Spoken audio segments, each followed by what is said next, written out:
Shalom Bapak Ibu, Saudara-saudari dimanapun kita berada pada saat ini. Sebelum kita mendengarkan firman Tuhan, mari kita bernyanyi terlebih dahulu. Kita bernyanyi Tuhan tak pernah janji. Tuhan tak pernah janji, langit selalu biru, tetapi Dia berjanji selalu menyertai.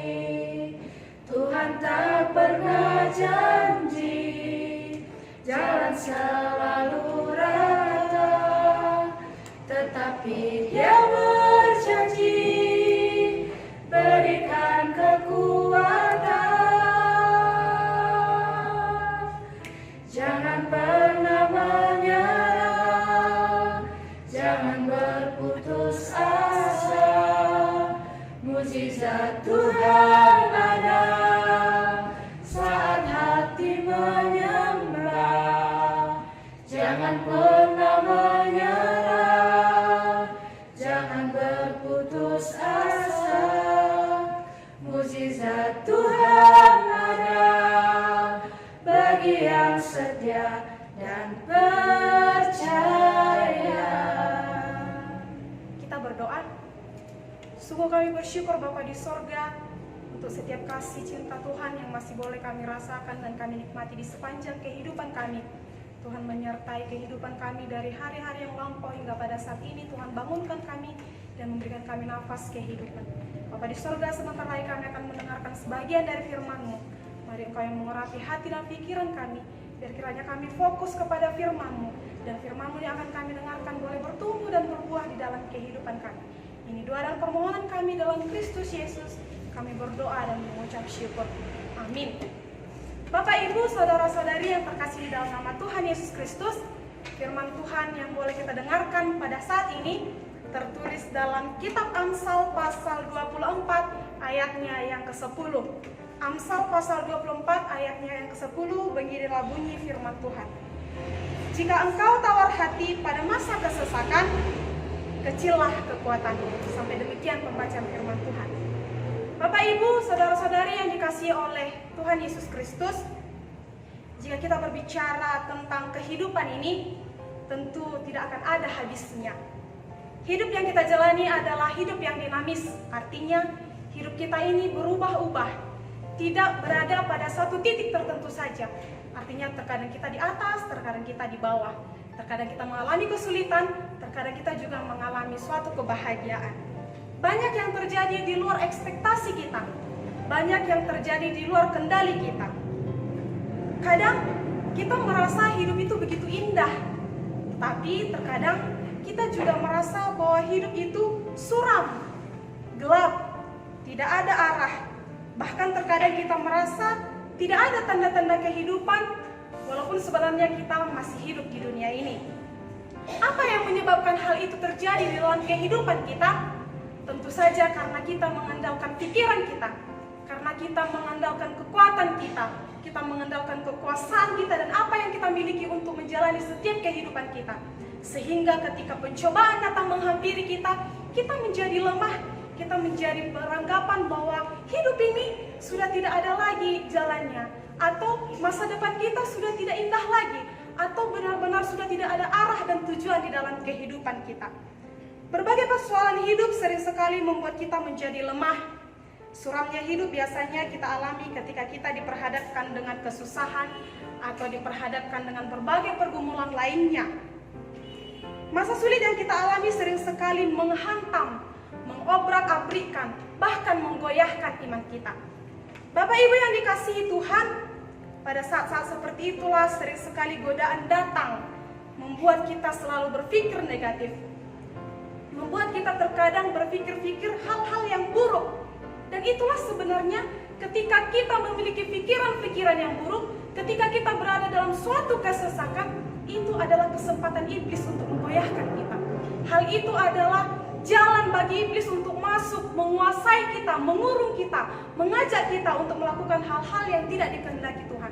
Bahkan kita tidak dapat lagi keluar dari jalan yang buruk dan jalan yang gelap sekalipun. Bapak Ibu yang dikasihi oleh Tuhan, Hal-hal inilah yang membuat kita dan menyebabkan kita menjadi manusia yang lemah, yang selalu berbuat dosa dalam kehidupan kita. Karena apa? Karena kita sudah dikuasai, kita sudah diikat oleh iblis, yang itu adalah kesukaan dan kebahagiaan untuk iblis. Bapak Ibu yang dikasihi Tuhan, berbicara tentang tawar hati. Apa sebenarnya yang dimaksudkan dengan tawar hati? Tawar hati merupakan suatu kondisi emosional yang negatif atau energi negatif yang dapat merusak kehidupan atau merusak kesehatan seseorang. Tawar hati biasanya dipicu oleh persoalan yang berkaitan dengan kesehatan, persoalan finansial, persoalan dalam keluarga, problematika dalam dunia kerja, persoalan sosial yang tidak sehat, dan lain sebagainya. Jika kita lihat kenyataan sekarang ini, mengapa banyak sekali terjadi kejahatan yang kita lihat? Itu adalah pemicunya kesesakan-kesesakan yang terjadi dalam kehidupan kita. Itu terjadi karena ketika kita ketika kita mengalami suatu pergumulan, untuk memecahkan pergumulan tersebut, kita malah menambah masalah di dalam kehidupan kita. Artinya, kita menyelesaikan suatu masalah dengan masalah.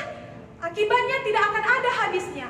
Kita akan tetap terkungkung, kita akan tetap terkurung dalam suatu masalah di dalam kehidupan kita. Bapak Ibu, makanya di dalam Amsal pasal 24 ayat 10 mengajarkan kepada kita bahwa akan ada saatnya kita mengalami kesesakan akibat masalah-masalah kehidupan. Memang, Bapak Ibu, kita tidak dapat memilih apa yang akan terjadi di dalam kehidupan ini. Namun kita selalu dapat memilih respon atau sikap kita terhadap segala sesuatu dalam menghadapi kehidupan ini. Kita dapat menghadapi kesesakan hidup dengan pilihan sikap terbaik yang kita punya, yang kita bisa, yang kita buat. Pilihan sikap kita di masa kesesakan akan menentukan masa depan kita. Mengapa disebut demikian? Ya, itu memang benar. Karena ketika kita dalam mengalami kesesakan, ketika kita salah memilih jalan, ketika kita salah memilih pilihan, maka itu akan berarti berdampak buruk di dalam kehidupan kita. Itu akan membuat kehidupan atau masa depan kita buruk ketika kita salah memilih jalan. Lalu yang menjadi pertanyaannya bagi kita, Bapak Ibu Saudara-saudari, pada saat ini, bagaimana sebenarnya kita mengatasi tawar hati di dalam kehidupan kita ini? Ada beberapa cara yang bisa kita lakukan untuk mengatasi rasa tawar hati di dalam kehidupan kita, yaitu yang pertama, menerima kenyataan dari hidup ini. Hidup yang kita jalani adalah hidup yang real atau hidup yang nyata, artinya bahwa dalam realita kehidupan kita sesungguhnya ada beragam musim dan tidak ada yang bisa menghindarinya. Makanya banyak sekali orang yang menghindari, banyak sekali orang yang tidak ingin, yang tidak bisa menerima kenyataan yang terjadi dalam kehidupannya. Mereka menghindari kenyataan-kenyataan pahit yang terjadi di dalam kehidupannya. Bapak Ibu yang terkasih dalam nama Tuhan Yesus Kristus, Tuhan saja mengatakan bahwa ketika kita memutuskan agar kita mengikuti Tuhan di dalam kehidupan kita, Dia tidak pernah mengatakan bahwa hidup kita akan mulus-mulus saja. Dia tidak pernah mengatakan bahwa hidup kita akan baik-baik saja. Dia tidak pernah mengatakan bahwa hidup kita tidak pernah dihampiri oleh masalah. Tetapi satu janji Tuhan yang pasti, Dia berjanji bahwa Dia akan selalu menemani kita, bahwa Dia akan selalu beserta kita, menopang dan memampukan kita untuk menjalani setiap kehidupan kita. Bapak Ibu yang dikasihi oleh Tuhan, yang kedua adalah kita harus memperkuat manusia roh kita. Apa yang disebut dengan manusia roh pada saat ini? Berbicara tentang kekuatan pada ayat ini bukanlah tentang kekuatan fisik, bukan tentang kekuatan materi sebesar apa materi yang kita punya, bukan, tetapi tentang jiwa dan roh kita. Sering sekali kita hanya membenahi kebutuhan jasmani kita saja. Sering sekali kita mengesampingkan kebutuhan rohani kita. Akibatnya kita mengandalkan kekuatan kita mengandalkan pikiran kita untuk menghadapi segala sesuatu yang ada dalam kehidupan kita. Oleh karena itu, karena kita mengandalkan pikiran kita, ketika arus duniawi datang menghempaskan kita, atau arus duniawi datang menggoncang kita, kita jadi terhempas, terbawa arus duniawi. Tetapi ketika kita memperlengkapi kebutuhan rohani kita, maka apapun yang terjadi melalui iman kita, kita akan tetap kokoh setia kepada Tuhan. Satu contoh tokoh Alkitab ialah Daud. Ketika dia diperhadapkan dengan Goliat yang besar, yang kuat, yang gagah, itu tidak kebesaran atau kegagahan Goliat tidak dapat menciutkan kekuatan atau keberanian dari Daud. Tetapi oleh imannya kepada Tuhan dia dikuatkan, dan oleh Tuhan dia boleh beroleh kemenangan. Yang ketiga, Bapak Ibu, adalah belajar mengucap syukur dalam semua situasi. Bersyukur dalam segala hal itu adalah kehendak Tuhan. Artinya dalam keadaan baik maupun dalam keadaan buruk. Bersyukur artinya kita percaya bahwa apapun yang terjadi dalam hidup kita, semua atas seizin Tuhan.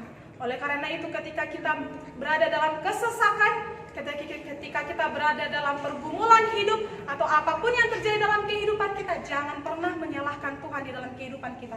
Tapi kita harus selalu percaya bahwa apapun yang kita jalani itu adalah seturut atau seizin Tuhan dalam kehidupan kita. Percayalah, Tuhan akan senantiasa menopang kita, Tuhan akan senantiasa memampukan kita untuk menjalani dan melewati masa-masa sesak di dalam kehidupan kita, sehingga tidak ada lagi rasa tawar hati di dalam kehidupan kita. Demikian firman Tuhan, mari kita berdoa. Kembali kami mengucap syukur Bapa di surga atas segala berkat-Mu yang boleh kami nikmati di sepanjang kehidupan-Mu. Kehidupan kami Bapa di surga, pada saat ini kami telah mendengarkan firman-Mu yang mengajari kami, yang menuntun kami agar kami tidak tawar hati dalam kesesakan apapun yang terjadi dalam kehidupan kami. Bapa di surga, dalam kehidupan kami ini banyak hal yang terjadi di luar kehendak kami. Banyak hal yang terjadi di luar ekspektasi kami. Tapi kami yakin dan percaya Tuhan memampukan kami. Tuhan menuntun kami agar kami mampu melewati segala hal yang terjadi dalam kehidupan kami. Karena kami yakin dan percaya segala hal yang terjadi dalam kehidupan kami itu terjadi atas seizin Tuhan. Dan kami percaya Tuhan akan memampukan kami melewati apapun yang terjadi dalam kehidupan kami. Ajari kami Tuhan agar kami selalu mengucap syukur dalam kehidupan kami. Ajari kami agar kami selalu berserah kepada-Mu, karena kami yakin dan percaya masa depan kami indah dan tepat pada waktunya. Bapa di surga, kami juga berdoa untuk saudara-saudara kami dimanapun mereka berada pada saat ini, apapun yang menjadi pergumulan hidup mereka. Jika ada yang sakit, Engkau sembuhkan. Di dalam pergumulan mereka Engkau topang dan Engkau mampukan. Karena kami yakin dan percaya Engkau Allah yang sungguh luar biasa, yang boleh menopang kehidupan kami. Bapa di surga, kami adalah manusia yang lemah, yang tidak pernah luput dari dosa dan kesalahan. Kami mohon ampun di hadapan-Mu, ampuni kami dari segala keperdosaan kami, agar kiranya kami layak disebut sebagai anak-anak-Mu. Ini doa dan pengharapan kami dalam Kristus Yesus, kami berdoa dan mengucap syukur. Amin. Demikian firman Tuhan. Shalom.